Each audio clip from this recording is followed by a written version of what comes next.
Welcome to Oasis TV, and I'm Paul Myliotis. Today I'd like to answer some questions that have come through our Twitter feed from some viewers.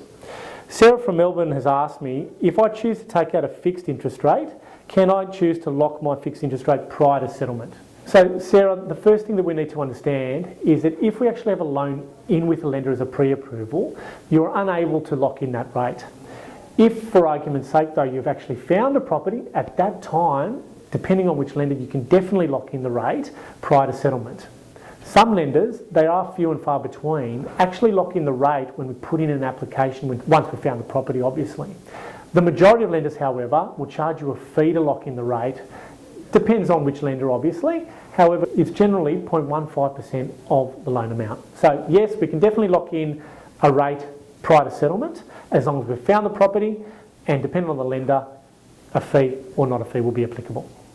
Mick from Adelaide wants to know, Paul, if I have a default on my credit report, will this impact on my ability to obtain a loan? Now, Mick, depending on the size of the default, it can actually have a material impact on your ability on getting a loan. If, for argument's sake, you've got a little telco default of $200, generally if they're paid, lenders will look through this and it won't have any impact on you getting a loan. However, if we've had a default which is above $200, or there are multiple defaults, then we can have a problem, or we do have a problem. Even if you can explain those defaults, generally lenders have an issue with defaults.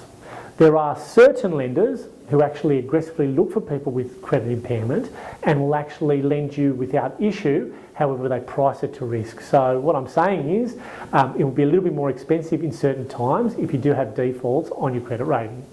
So all in all, can be done. You can get a loan with defaults, however it may be more expensive for you.